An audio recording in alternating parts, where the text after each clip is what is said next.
And we're back, and you'll notice that I made a slight update to the slide. Rather than just the 5 options that were there, I've added a 6th religion, that this is going to be an option for agents of socialization and doing some thought experiments. A number of you in your social location, as well as in your Who Am I exercise, mentioned that religion was an important aspect, a 3, 4, 5, of your personal identity. And so definitely want to fit that in. And actually Americans, insofar as we are much more religious, we have a higher sense of the spiritual and a belief in God than most other countries, religion really should be included. For whatever reason, many sociologists discount religion, even though the data show religion is still very, very important in the lives of Americans. And as we get in, when we get later to discussing religion, you're going to find that even those who are secular are still religious. They just don't realize it. I'll explain that then. Social roles. We're going to get more into social roles and identity next week as we discuss chapter 5. For right now, I want to put these just out for you to look at so that you know the terms and their definitions, but we're not going to discuss them in depth today. We're going to do that next week. Theories of socialization. This is where we're going to focus today. How are people socialized? How do you become a person in a society? How is it that you come to internalize those norms, those standards of behavior, those beliefs, those values that go along with where you grew up, whether it's Central Virginia, Northern Virginia, Southern California, or Northern Montana? Those are all going to be slightly different results of socialization from infancy to adulthood and beyond. Charles Horton Cooley. He theorized that our self emerges from our ability to assume the point of view of others and imagine how others see us. Now, this is an important concept. We develop a self by interacting with others. So, in other words, if we didn't interact with others, we would not develop a self. If we were raised by wolves, would we think we were a human? We might notice some differences, just as the wolves would notice differences, but we may grow up not fully human. We certainly couldn't be socialized by wolves or bears or whomever is not a human. You can only be socialized into being a human by other human, and that comes from interacting with others. He calls this the looking glass self, the process by which your self develops. We imagine how we appear to others, we interpret the reaction, and then we develop our self-concept. So, I walk into a class, I walk into a grocery store, I walk into a civic arena, or I walk into the tax collector's office at City Hall or the county building. And I walk in with a certain understanding of why I'm there and who I am and what I'm doing there, my status and my role, as we're going to get to next week. And we have an expectation for what other people are going to think of us. The person taking a ticket at a civic arena, the cashier at the tax collector's desk, the clerk at the grocery counter, or the other students in my class. And I imagine how they are going to appear, I am going to appear to them, then I'm going to react, I'm going to interpret their reaction to me, and I'm going to react according to that interpretation. So it's a constant back and forth. I imagine how I look to them, I see their is their reaction appropriate for what I predicted they would consider me? And if it is, then I'm going to continue along that trajectory. If their reaction is different than I predicted based on how I thought I appeared to them, then I'm going to change my behavior. And I'm going to match that behavior. If I walk up with a bag of apples to the grocery counter and the store clerk looks at me and says, "How much would you like to pay?" That's not what I'm anticipating is going to happen.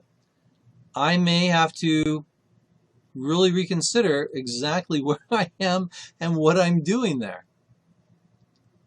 By the same token, if I walk up, I put the apples down in front of the cashier, and before she even starts ringing up, I say, I'll give you $5 for this bag of apples.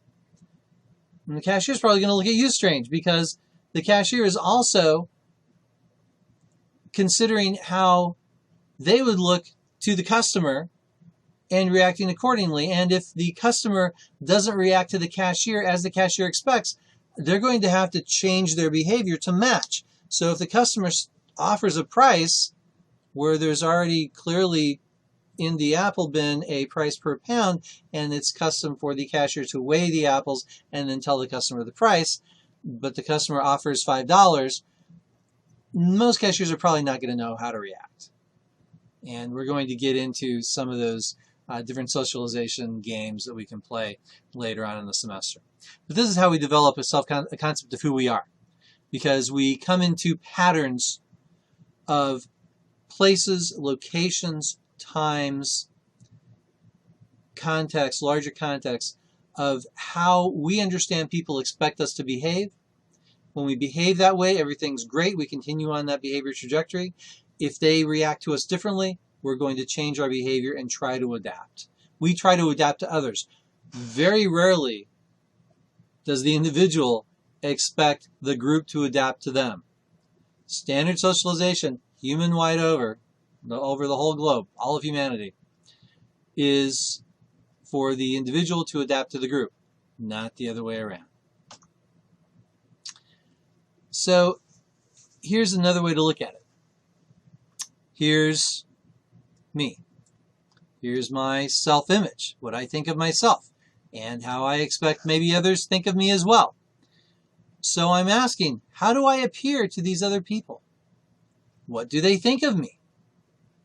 Maybe they don't think of me in the same way. Maybe because of their social location, they think of me differently. So maybe I need to reconsider how I think about myself.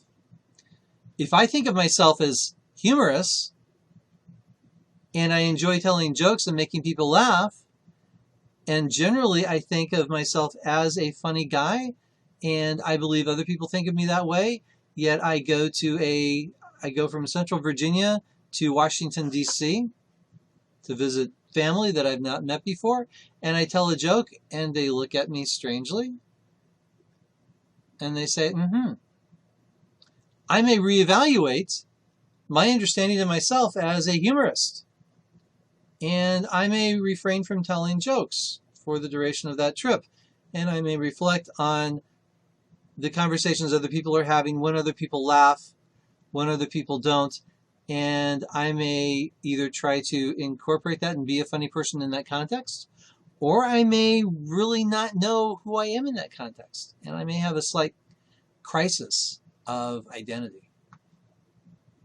George Herbert Mead, he developed a theory about how social self develops over the course of your childhood, because of course nobody is born socialized. We all come into the world naked and hungry, often screaming, because we don't know what's going on. We just had this traumatic event. We have no clue, and all we have the ability to do is scream and thrash.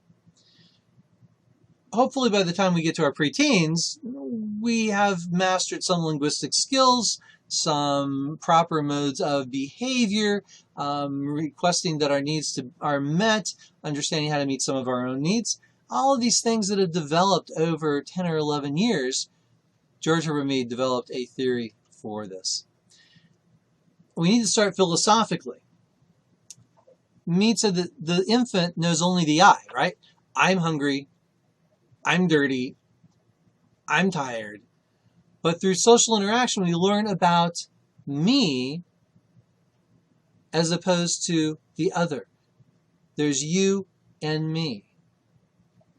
Your preferences, my preferences, compared one to another. We develop this concept of a generalized other, which allows us to apply norms and behaviors learned in specific situations to new situations. So I learned how to play chutes and ladders. And I learned that people take turns. And I learned that there are rules to the game. There's boundaries. I can't just take my piece and move it 3 lines up. I need to follow the sequence. So then I go to checkers. Similar rules, even though it's a different game. I need to take turns. I need to learn the rules of the game and not just move my pieces wherever I want them. And I'm going to stay within those boundaries. So even when I approach a new situation, I know that some things are going to be the same because I have a general concept of what it is to play a game. I have a general concept of what it is to go to class. I have a general concept of what it is for the first day on the job. Now, my very first day on my very first job, I'm probably terrified because I've never done it before. I have no generalized other to reference. But as soon as I've had that first day on my first job, then I know what to expect, at least of a similar job. And when I have my first day on the first job in a new domain, perhaps my first job was mowing the next door neighbor's yard. But then I take on a role as a dog walker for somebody else, and now I'm an employee. And I may be nervous. I'm not as nervous as I was the first day mowing somebody's lawn, but I'm nervous because of the different domain. And then I get a job at Walmart as a clerk. And that's even different, but I'm much more comfortable now because I've had new experiences as a worker on the first day of a new job. And I can generalize what people are going to expect of me. And I can then take that generalization and fit it into the specific situation.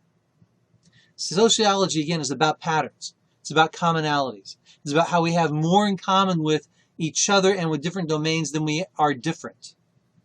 We're going to be even looking at that statistically. How within a group, people are more different than they are between the groups. Actually, more alike between the groups than they are within the group. It's a fascinating statistical fact. But when we have that generalized other, we know how to act in new situations. Mead added that play is critical to the development of the self. How else, when we are young, when we are 2, 3, 4, 5 years old, are we going to understand about that generalized other, that other person who's playing with us, how they may think differently, but they use similar rules, they use similar gestures, they use similar words.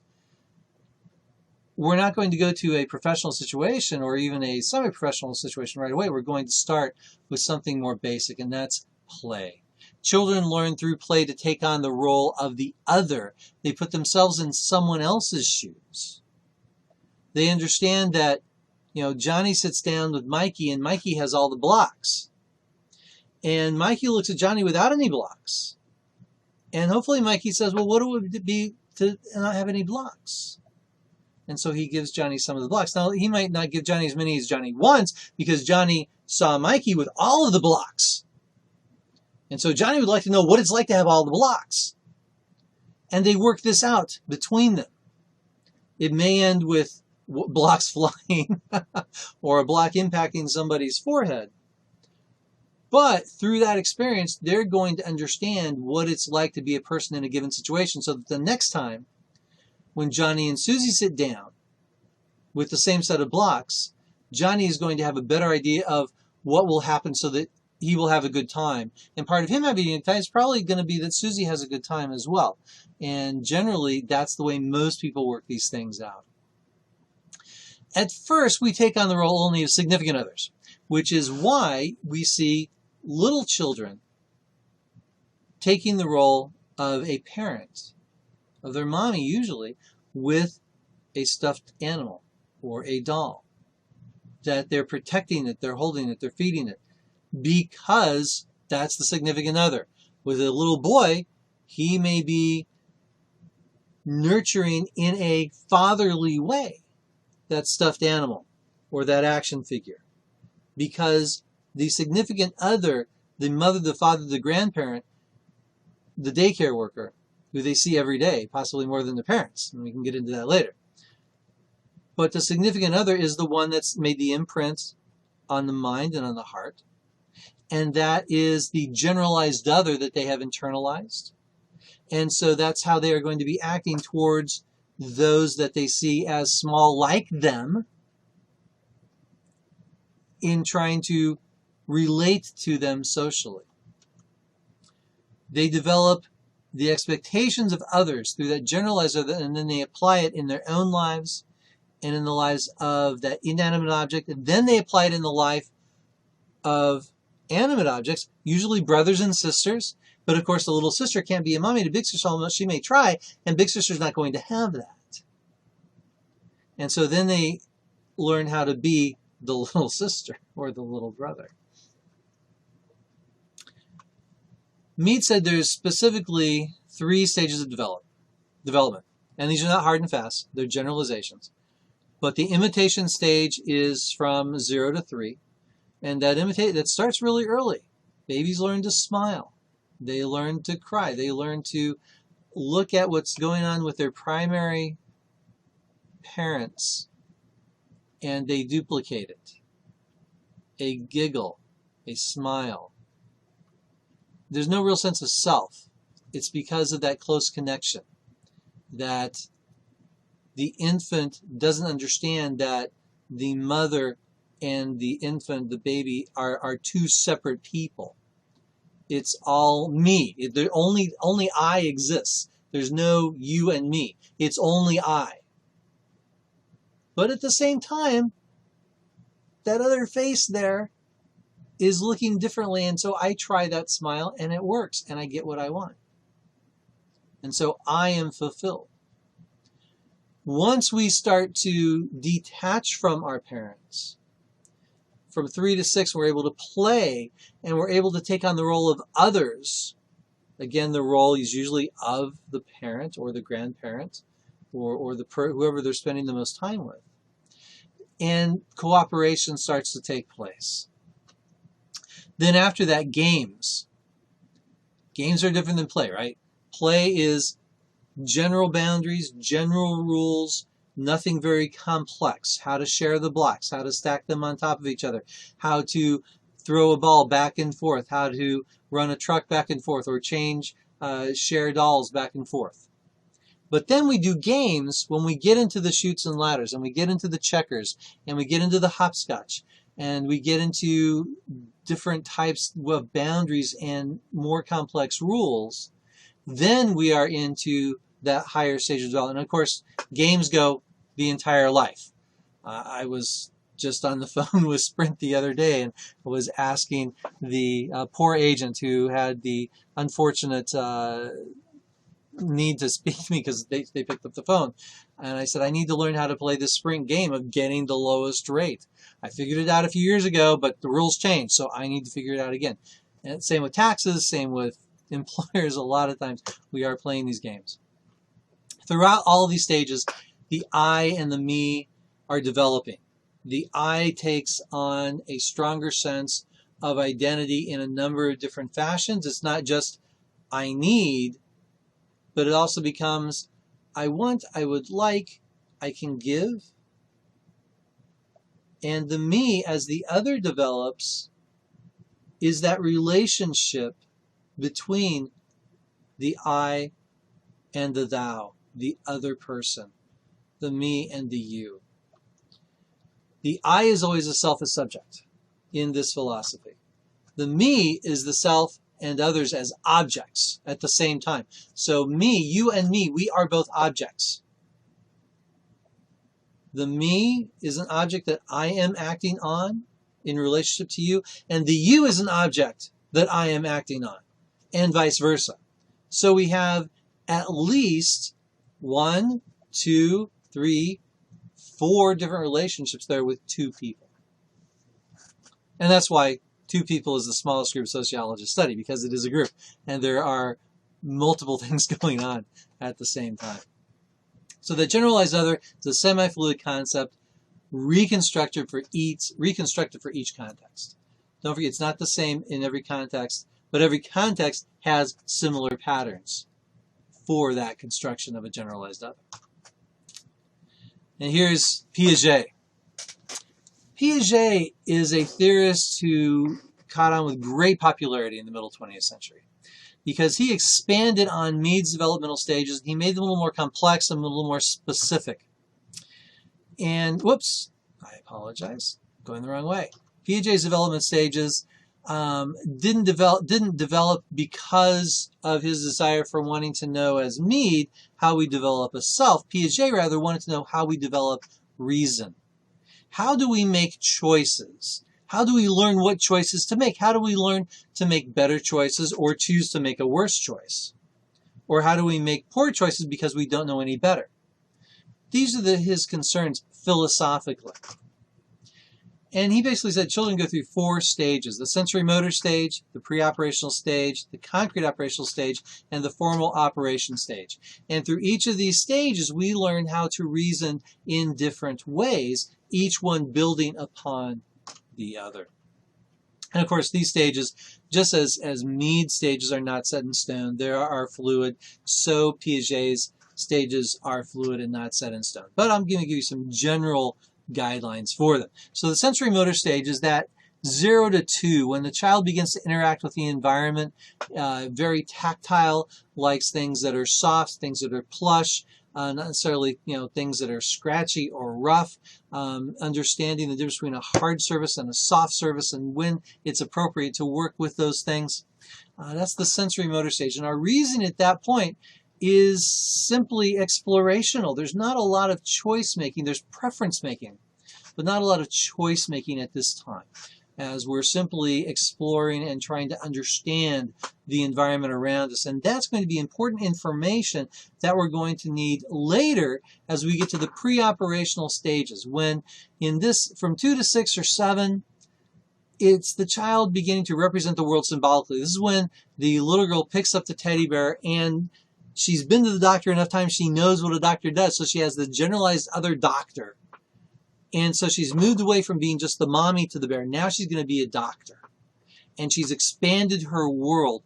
And she has the ability to reason that she gets sick, she goes to the doctor. Maybe her bear is sick, her bear needs to go to the doctor, she can be the doctor. She knows generally what the doctor does, and so she's going to play act with the bear in her place, she in the doctor's place, in the same way she did it with the same bear as she was the mommy and the bear was the baby. But now she is reasoning at a higher level, and she's gone the next step of the generalized other, away from just that primary nurturing figure to a secondary nurturing figure. Next, we come to the concrete operational stage. And that concrete stage, it resembles greatly that first sensory motor stage, because the concrete operational stage is where people learn the rules of the physical world, that gravity is real. You cannot jump off of the roof and expect to not get hurt, or even off of a chair. You cannot fly.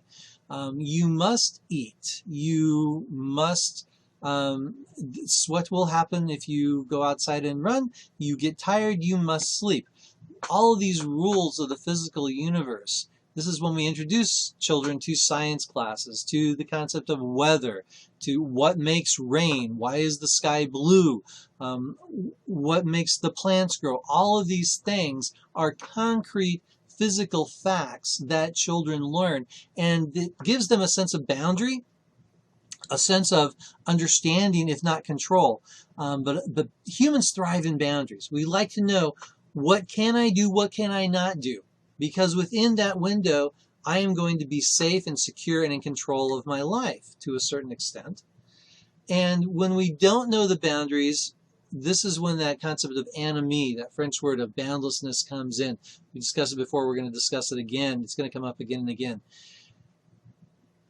Learning physical rules provides a sense of boundary, a sense of comfort, a sense of security. Because we know gravity exists, it has, it does, it always will, as long as we're on this planet. And isn't it interesting to think of when gravity may not have effect or have a lesser effect in space flight, or even in high atmospheric flight? Well, that's interesting, but we have to deal with what's here. And we learn about what is and what might be, but we have to deal with what is. And that, again, provides us boundaries and security. So we have built on the foundations of a tactile world where we're exploring what the different options are for what we can see, taste, feel. Then we learn about being the other person, both as the primary nurturer and secondary nurturers, fulfilling different roles with inanimate objects as well as with siblings and other children. Then we put both of those together to understand concrete operations, the physical laws of the universe. And then finally, we move into the formal operational stage, which I'm going to presume everybody in this class is in the formal operational stage, where you can transcend concrete situations and think about the future. You can understand, if I am traveling on a residential road with a posted speed limit of 20 miles an hour and I am doing 35, one should, by the age of 20, be able to understand that there's a possibility that there's a policeman going to pull me over and give me tickets for speeding, that there's going to be a little kid on the street in this residential neighborhood who may come out in front of me. There may be an old lady in a car pulling out very fast because she can't control her speed going backwards as well, and I may rear end her. There's all these possibilities of exceeding the speed limit. Well, there's possibilities just by traveling on a car in a residential neighborhood. We can think of what's going to happen if we do our homework, if we don't do our homework. What can I do to mitigate the negative outcome, the possible negative outcome, if I don't do my homework? I could write to my professor, make up an excuse, see if he buys it. I could just let it go, take the hit, and not worry about it. I can, in this formal operational stage, try to understand the outcomes, the ramifications of the decisions I make. I know that there are tangible aspects to my life, the syllabus being one of them. I know that there are ways that I can put myself in the place of my professor, of the school president, of other students, and I will be able to try to think about how they would react to me as I'm reacting to them. And then I can imagine, using my sociological imagination as I step back, take an objective view, using a thought experiment, what happens if I can consider the consequences. So all of these stages build upon each other to the point where, as you are an adult, you are functioning in the real world and you are projecting yourself into the world that may be, depending upon the context you're in and what choices you make. So, but we're not done yet, right? That concrete operational stage, it may start in age 12. Sometimes later. Guys, we start a little later. Girls, you may start a little earlier. But it's not done. Definitely is not done. This brain of ours is not hardwired. Not until you get to your middle 20s. And it's very important. Prefrontal cortex is not completely wired until about 25. Guys, this is especially important for you because, guys, not only emotionally, but because of the neurological and physical aspects of your maturity coming later than girls, you need to understand how you are operating differently than the women in your life until you are about 25. It means you have less impulse control. It means your future planning and anticipation of consequences is not necessarily set in stone. Your abstract thinking is not fully developed. And, again, these gender differences, that's why auto insurance for men is more expensive than for women until the age of 25. And then it goes more off of driving records than it does your age. But right off the bat, a guy and a girl, they've both taken driver's ed, they both have a clean record, new license, the guy's insurance is more expensive. Why? Because the 17, 18, 19, even 20-year-old guy driving his car down 64, there's nobody around, speed limit 70, what does 90 look like? Right? That's where we want to go. And we forget the consequences of our actions could be very dangerous. Same could be said for, I'd really like to go out tonight, even though that assignment is due tomorrow. I'm going to go anyway. Full speed ahead, damn the consequences. Those damn the torpedoes is the quote, but it's the consequences. And our abstract thinking, which really annoys women who want to discuss philosophy, religion, sociology at an abstract level. And guys, sometimes we just can't get our head around it because we want to know what the facts are. We're still in that concrete stage of trying to understand the physical universe. And guys, we tend to get stuck there. And even men who are in their late 30s, 40s, 50s, and older, we like to fix things. We like to understand the what and the how. The what's broken, how do I fix it? The why isn't always so important. When we get into relationships, we're going to discuss that and why this brain development is so important. The differences in brain development is so important in male-female relationships, especially at the younger ages. This is a great article here. Early Childhood Brain Insights from 2010. It's 8 years old, but it's not dated. I promise you. You're going to get a lot out of it. So what? So socialization into gender. This is, of course, a big topic these days. It's a political topic. It is a sociological topic. However, it has been politicized, unfortunately. Sociologists have been talking gender for 150 years. It became politicized in the late 1950s, early 1960s, and of course it's crazy today. Gender socialization is the general discussion of the ways in which society sets children into different courses in life because they are male or female or other, right? And we don't need to have that conversation because I'm sure you've all had it in different ways. If anybody has any questions or wants to bring it up in the discussion board, please feel free. But in these lectures, I'm not going to go there. We receive gendered messages, absolutely, and sociologists have been discussing these gendered messages since the 19th century. They come from our family, they come from mass media, they come from peers, social groups, religious groups, educational groups, political groups, any group you can imagine. And one of the interesting outcomes is that we have gendered differences in housework. A caveat that I'm going to remind you again, that when we talk about housework in sociological studies, 99 times out of 100, we're talking about work done inside the home, not outside the home. For a number of reasons, both practical and political, sociological researchers tend not to count work done by men outside the house as housework. I don't care how often you mow the lawn, paint the house, weed, garden, doesn't count. You can pave your driveway, still doesn't count. So housework is work done inside the house. So, young childless couple, right? Their total hours in housework, childcare, and employment. They're both right around the same time, right? About 55.8 or so, something like that, right? All right, I'm sorry. Yeah, 50 hours, sorry. And then the 5.8 is the difference in time between the husband's total work week and the wife's total work week. And the difference here is that the wife is doing more inside housework for whatever reason. And again, we can look at it sociologically, we can look at it politically, they do cross over. Married women will do more work than in the house than married men. We come up to a child.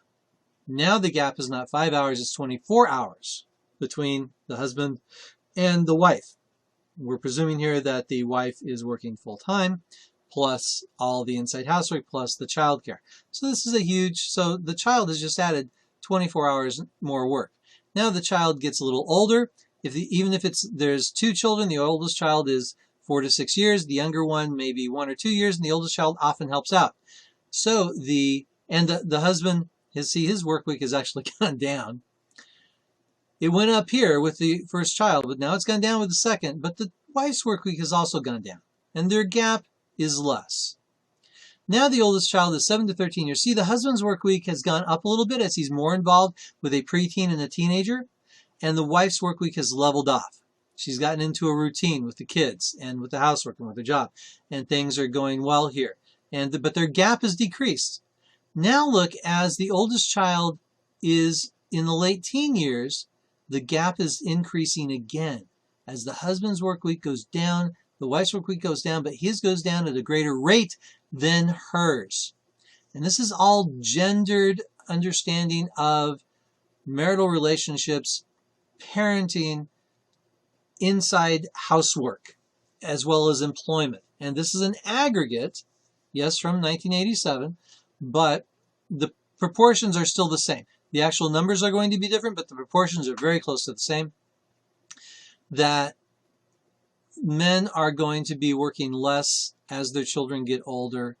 I don't fit that example at all. I'm working more than I ever have in my life, but even though I now have no children living at home, but most men my age with their oldest children in their 20s or out of the house or both are actually working less, and the wives are working less too, but the wives are still doing more work in the house than is the man. Then at the empty nest, look how that gap drops incredibly. It's almost as it was before, but then in retirement, it grows again. And there's different reasons for that. Some that we're going to look at in just a bit with the change in life course. So understand this is how gender may impact the sociology of a typical American house. So the book also comes to you and discusses Sigmund Freud's theory, Nancy Chodo's theory, and Carol Gilligan's theory. We're not discussing those in this lecture. There may be one or two simple questions on the exam about these. So know what it says in the book. I am not going to cover it because they're simply less significant for the rest of the course. Emotions. We all use these emoticons. Do we really know what they mean? Do we know how emotions work? Do we understand what we're doing, what we're saying? We talk about somebody is crazy or hilarious, and two people can say the same person is either crazy or hilarious. And do we know why we come up with these different evaluations? Well, we vary our emotions and how we express emotions and our response to emotions through our socialization by gender, by generation, by ethnicity, and by your entire social location. People in a similar social location will emote and respond to emoting in similar ways. People of different genders will respond differently. Now, people of different genders in the same social location will respond more alike than they will different. So I was talking before about people within a group are often different than people between groups. So you'd have two guys in a similar social location that may be more different in their emoting than a guy and a girl, as well as generation and ethnicity. Ethnicity is a big one. Emoting in the Middle East is very different from emoting in the Far East, which is very different from emoting in South America. And again, if you move from one culture to another, you'll learn very quickly you got to be careful about your emoting because of these societal differences that you simply haven't internalized until you spend some time in that society. It's what we're allowed to feel. Just as the other aspects of socialization are social control, so emotions are part of that social control. Within your family, I'm sure you have experienced things that you are allowed to feel and express and things that you are not allowed to feel and express. That may come overtly or it might come covertly, but everybody within their families has these things where they know what's safe and what's not. It's the same within a given society. We're allowed to feel, we're allowed to express different things. There's this interesting guy, Paul Ekman. He came up with the standard 6 global emotions. Can you guess what these emotions are? I'll give you a second to consider what these emotions are.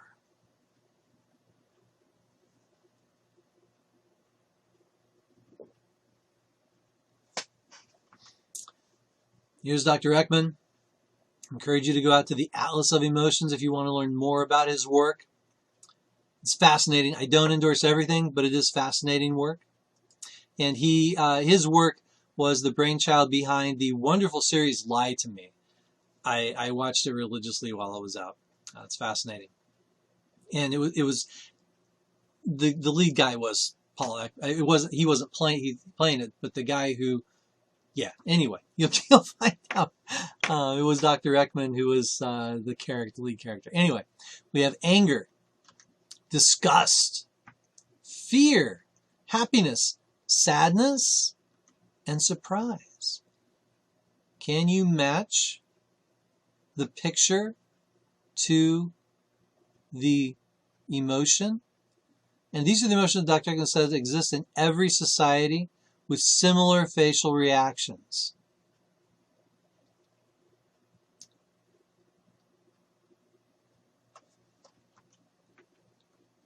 I've got some videos for you that go into a little bit of depth on body language, emotions, how these work within our society, that these emotions, though they are global, you're going to find slightly different. Notice that these are all Anglo-Americans, right? European American expressions.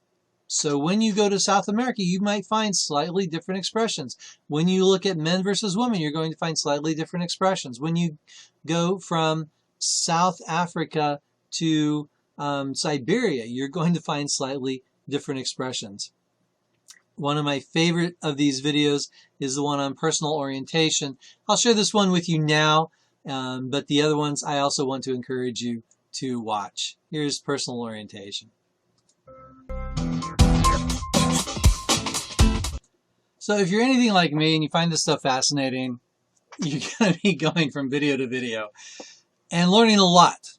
And if you have any interaction with the public in retail, politics, teaching, education of any sort, or if you just want to be more aware in your social interactions, yeah, go for it. This is great stuff. Understand what these 6 are for a potential exam, and it's mostly just for fun, but it is sociology, and it's actually very practical sociology. So, to recap, socialization is essential for our development. You cannot not be socialized if you're going to be human and live. Our behavior is shaped according to cultural standards. We don't make it up. You may think you have, as we talked about last week with subcultures and counterculture, you may think you're being an individual. No, somebody's done it before, and you got the idea from somebody else. Or you put together 2 or 3 ideas that come up with something you think is unique, but it's not as unique as you think it is. Socialization is intended to turn us into conforming members of society. Your parents want you to live past the age of 10, preferably to outlive them, to be able to get an education, get a job, be a reasonably productive person.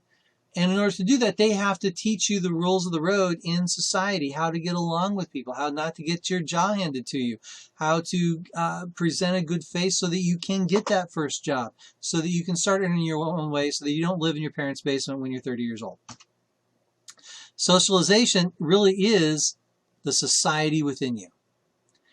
What you present in a personal situation, or in a large group, or even on stage, is the society within you, how you have been socialized through all of these different sources, from parents to teachers to long-distance relatives to media to religion, clergy, the choir if you're in one. Whatever it is, you bring all of that to every social encounter. And hopefully it goes well. Your socialization provides the foundation for reality construction. So you can imagine, we haven't gotten there yet, but we create reality as we live out that socialization, right? When you walk into a given context, grocery store, whether it's Whole Foods or Walgreens, you have an expectation of how people see you, how a person in a certain role, the cashier, the pharmacist, the produce manager, how they view you. And if they do not respond to you the way you expect, That's a change in your reality. So you are going to adapt to that reaction and then change the reality again. We're continually creating our reality based on our socialization and our response to how other people respond to our socialization. Remember the agents of socialization? All those people and groups that influence our self-concept, emotions, attitudes, and behavior. Anyone that influences that is an agent of socialization for you. Again, your family, neighborhoods, religion, daycare, peer groups, sports, workplace. Total institution is an institution in which one is totally immersed that controls all the basics of day-to-day life. Jail or the army. Both are total institutions.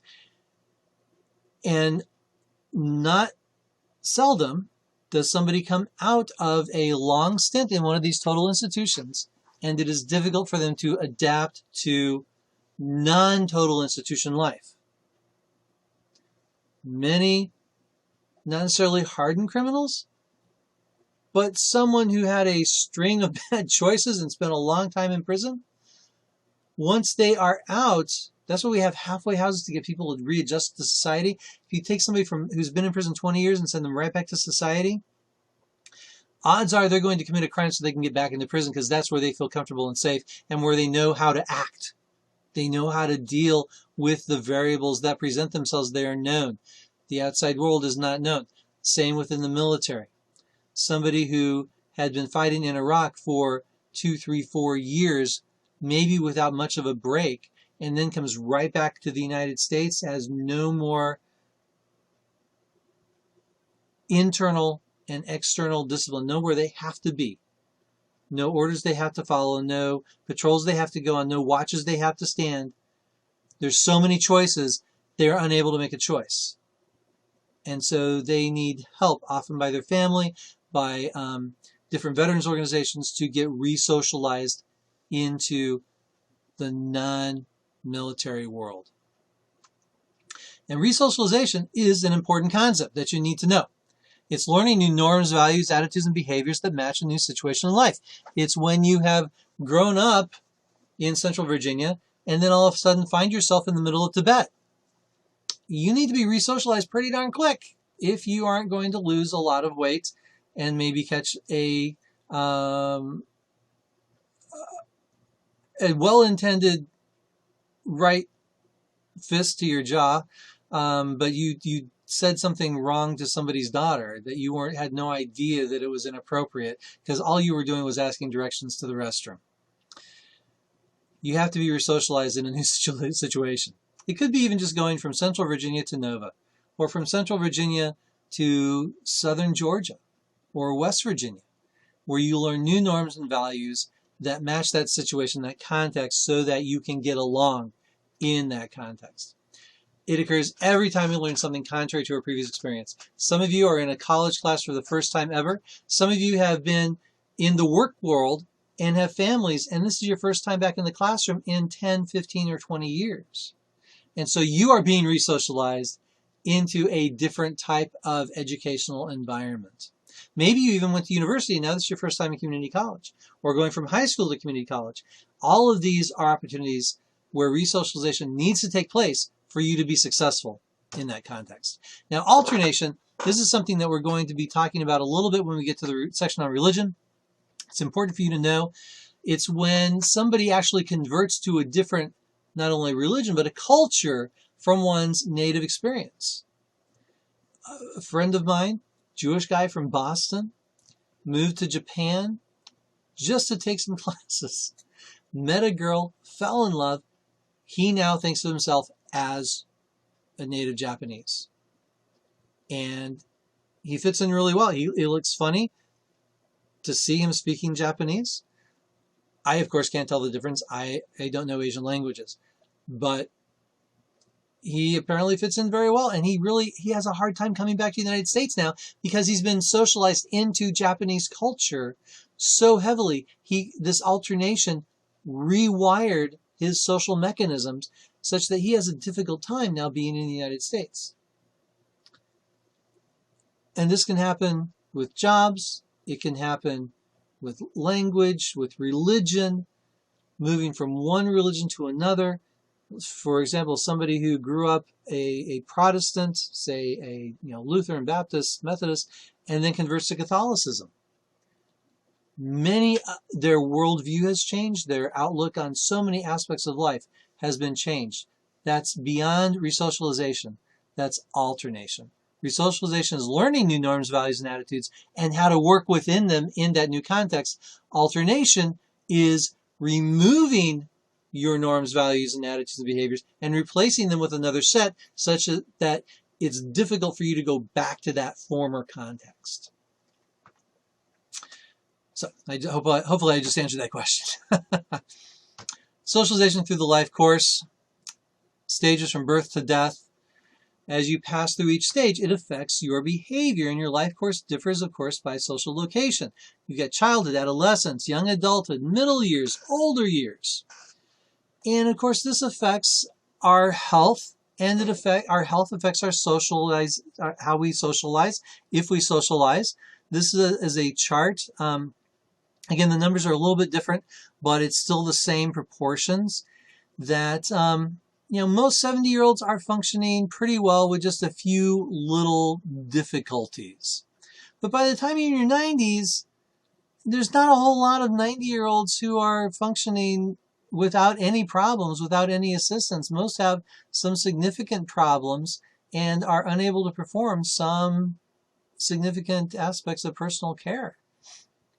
Well, if you are unable to get out of your chair and fix your own meal, that is going to change the way you socialize with other people. If you used to be able to host large dinner parties and now your hands are not stable enough to hold a measuring cup for oil or water or flour, you're not going to be able to prepare or host those dinner parties in the same way. You may change the way you do it. You have to re-socialize yourself into those different ways of acting. Excuse me. But it's going to be different. So age is a very important part of socialization. And the question, are we prisoners of socialization, is an important one. My apologies. I thought I forgot a couple of slides on the life stages, and I did. I want to go back here before we get to the question that I left you with just a moment ago. I want to go back and look at Erik Erikson and his theories on life stages. Erik Erikson established a theory of psychosocial development that identifies 8 stages that span a person's lifetime. Each stage involves a specific conflict that a person must resolve in order to move on to the next stage. So kind of like as we were looking at the problems that hit at an older age, in the same way, problems hit at younger ages in different parts of the lifespan. And here is his theory on the lifespan, that when we are infants, our biggest conflict is trust versus who can we trust? Where can I get what I need? Who can I trust to give me the things that I need? And our resolution is the hope that there is interdependence and relatedness between those primary caregivers, between mom and dad. I hope I have eternal hope that they will provide for me, that I can trust them. In the early childhood years, it's autonomy versus shame. No, I'm not going to say thank you. I am not going to say yes, ma'am. Or yes, I am, because my parents will get mad at me and I will get in trouble, and I don't want to do that.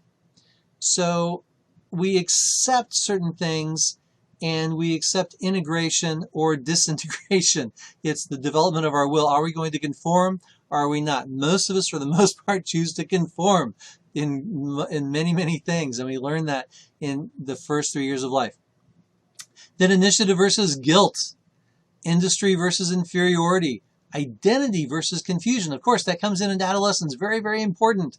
This is where we understand fidelity to a group, that we are going to learn the ins and outs of a specific identity reference group, and it gives us an understanding of the complexities of life.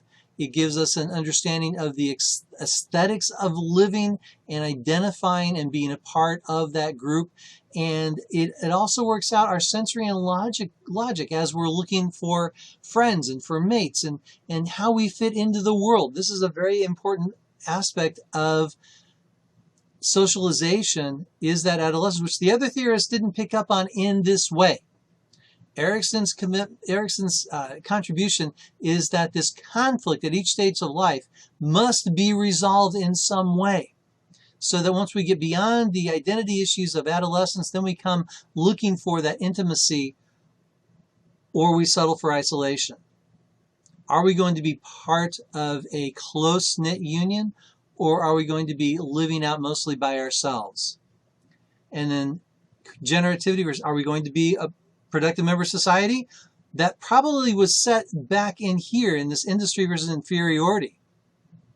Whether we're going to be productive or if we are going to allow the state to care for us. And then old age, integrity versus despair. Are we going to look at the future positively or negatively? Are we going to understand our interdependence and our integration that we learned earlier as continuing in a different way? Or are we going to look back and allow that physical disintegration to impact our mental state and disintegrate us socially as well? It's a very deep, very important theory. Please take a look through this chart, spend some time with it. If you have any questions, ask in the discussion board. There will be a good question from this on the midterm. So, now we can ask, are we prisoners of socialization? Well, sociologists don't think of people as robots, right? The data is not destiny. Just because most men, after they have 2 or 3 children, have been married 6 or 10 years, tend to do less inside housework than their wives, and there's this work gap of maybe 15 hours or so. Doesn't mean all men are going to do that, but women, you shouldn't plan on your man not doing that. You should plan on him conforming to the data, but know that there's a possibility that he will not conform to the data, because data is not destiny, but we have to plan on being part of that majority, unless you work specifically to not be a part of that majority. If you're not thinking about it, chances are you're going to be part of the social majority in most social data. If you are thinking about it, or unless something unusual happens to you, whether it's a tragic accident or a huge landfall of wealth or a unique job or place to live, most people are going to fall in the majority. But that's why it's in the majority. Socialization is powerful, but yes, the self is dynamic. We have agency. We have the power to make choices. We have the power to make better choices or worse choices. And we usually adapt very well to new situations. And we are, therefore, involved in the social construction of our own self. We look at how that other person reacted to us. We adapt. We see if that adaptation gets a better reaction, and we continue along that line within that context, and we learn how to succeed. And hopefully we learn not only to succeed and live, but to thrive in the context where we have been placed or where we place ourselves through the choices that we make.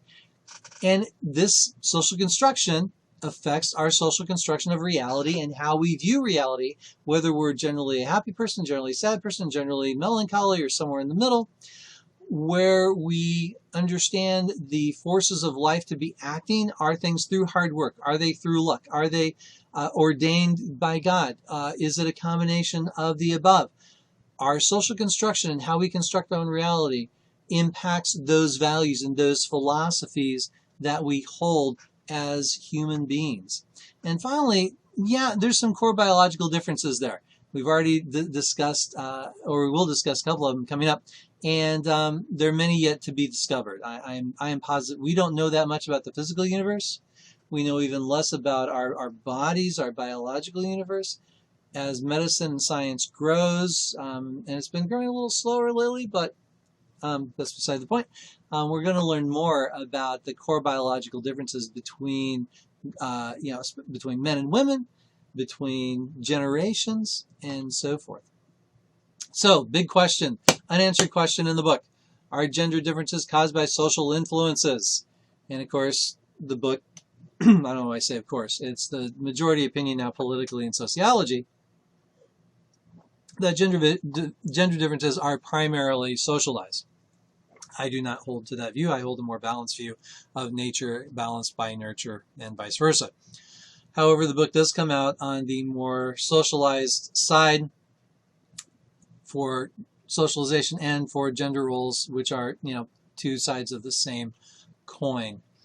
I'd like to give you a couple of other alternatives to look at. One is a book by a colleague of mine, Brad Wilcox, and it's called Gender and Parenthood, Biological and Social Scientific Perspectives. And it basically takes an evolutionary biological look at parenting, not just in humans, but in a spectrum of animals, and how gender brings out different parenting styles that are required in order to produce whatever the adult version of the life is.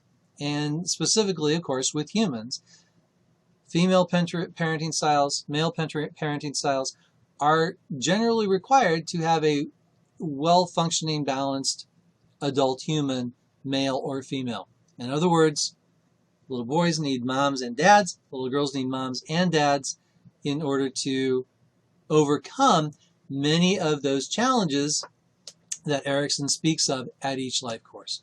Second, hormones. I posted a document on Blackboard, The Nature of Gender by J. Richard Ure. He did some groundbreaking scientific work in the 1980s about the importance of testosterone in gendered behavior. The less testosterone in a woman's body, the more feminine she's going to behave. The more testosterone in a woman's body, the less feminine. And feminine, of course, is socially defined by culture. But there is a biological, hormonal component to it that impacts how much a woman conforms to the feminine definitions of her given society. It's a fascinating read. Again, happy to talk about it. Sometimes I require it.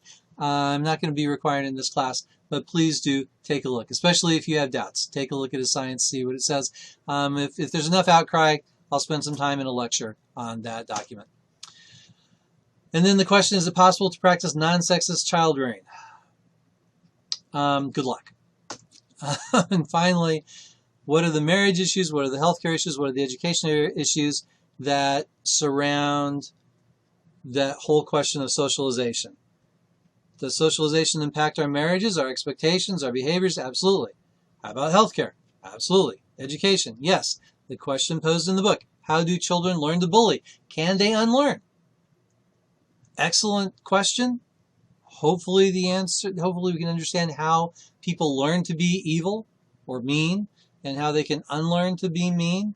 Or at the macro level, looking at the figures in history of the 20th century who did commit large evils in Germany, in Russia, in Cambodia, in Korea, Vietnam. Hopefully we can learn how to undo those. However, where I come down is there's a part of the human condition that there is simply going to be a certain proportion of people, a certain proportion of people who come to power who are going to be cruel. And I don't think we can socialize it out. We can't legislate it out. We can't socialize it out. We can't genetically take it out. Maybe genetically we can, but then we have other questions. And again, that's beyond the scope of our class. So the concept quiz, that's on your own. Go through, make sure you can answer those questions or at least speak to them.